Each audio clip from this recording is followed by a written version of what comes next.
माझं संजय राऊत यांना विनंती आहे की ज्या काही महाविकास आघाडीच्या बैठका झाल्या आजपर्यंत, अनेक बैठका ट्रायडंटमध्ये झाल्या, अनेक बैठका फोर सीझन्स वरळी इथे झाल्या, तिथे काय कुस्ती महाविकास आघाडीच्या शिवसेना असेल, काँग्रेस असेल, राष्ट्रवादी असेल काय झाल्या हे माध्यमांच्या मार्फत संपूर्ण महाराष्ट्राने बघितलंय। त्यामुळे ठाणे जिल्ह्यामध्ये, पालघर जिल्हा असेल, या दोन्ही जिल्ह्यांमध्ये असणाऱ्या 4 लोकसभेच्या जागांवर महायुतीचेच उमेदवार मोठ्या मताधिक्याने विजयी होतील। संजय राऊत साहेबांनी याबद्दल काळजी करायची गरज नाही। परंतु सर, ठाणे आणि कल्याण या दोन्ही जागा आम्ही जिंकत आहोत। ठाणे जिल्ह्यातील प्रत्येक जागा शिवसेना जिंकल्याशिवाय राहणार नाही असं संजय राऊत म्हणतात। 20 मेला 5व्या टप्प्यामध्ये ठाणे जिल्ह्यातील आणि पालघर इथे निवडणुका होत आहेत। 4 जूनला मतदान मोजणी आहे। 4 जूनला महायुतीचे ठाणे जिल्ह्यातील ठाणा असेल, कल्याण असेल, भिवंडी असेल आणि पालघर जिल्ह्यातील पालघर ही लोकसभेची जागा असेल, या 4ही जागांवर महायुतीचा उमेदवार जिंकलेला असेल आणि गुलाल आम्हीच उधळू, हा विश्वास मी संजय राऊतांना देतो।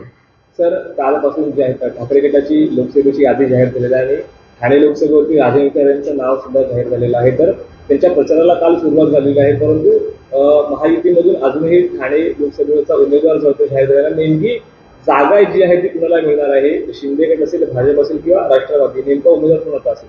याबाबत अत्यंत चांगला समन्वय माननीय मुख्यमंत्री, शिवसेनेचे मुख्य नेते माननीय एकनाथरावजी शिंदे साहेब, राष्ट्रवादीचे राष्ट्रीय अध्यक्ष उपमुख्यमंत्री माननीय अजितदादा पवार, भाजपचे राज्यातील शीर्ष नेतृत्व उपमुख्यमंत्री माननीय देवेंद्र फडणवीस साहेब, या तिन्ही नेत्यांमध्ये उत्तम कोऑर्डिनेशन आहे आणि लवकरच महायुतीचा कॅन्डिडेट ठाणा असेल, कल्याण असेल, या दोन्ही जागांवरनं घोषित होईल।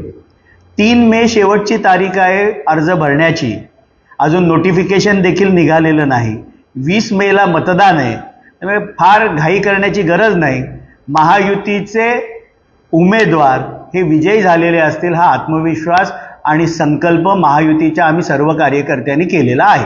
तर ज्या प्रकारे भाजपमधून काही चर्चे ठाणे लोकसभेसाठी असतील किंवा शिंदेच्या शिवसेनेकडून काही चेहरे चर्चेमध्ये आहेत, तसे तुमच्या राष्ट्रवादीकडून काही चेहरे सुचवण्यात आले आहेत का? आम्ही राष्ट्रवादीने ज्यावेळेला काही आठवड्यांपूर्वी 16 लोकसभा मतदारसंघाच्या आढावा बैठका आम्ही घेतल्या होत्या, त्यावेळेला ठाणे जिल्ह्यातील तिन्ही लोकसभेच्या जागा, ठाणा असेल, भिवंडी असेल, कल्याण असेल किंवा पालघर जिल्ह्यातील पालघर लोकसभेची जागा असेल, या 4ही जागांवर राष्ट्रवादी काँग्रेस पक्षाने कधीही दावा आम्ही केला नव्हता। त्यामुळे शिवसेना आणि भाजप या दोन्हींमध्ये अंतिम निर्णय होऊन भिवंडीची जागा तर भारतीय जनता पार्टीने केंद्रीय राज्यमंत्री कपिल पाटील साहेब यांची उमेदवारी जाहीर केलेली आहे। उरलेल्या 2 जागा ठाणे जिल्ह्यातल्या आणि पालघरची जागा, याबाबत पण शिवसेना आणि भाजप यांच्यामध्ये उत्तम ताळमेळ आहे आणि दोन्ही पक्ष लवकरच या तिन्ही जागांवरचे उमेदवार घोषित करतील।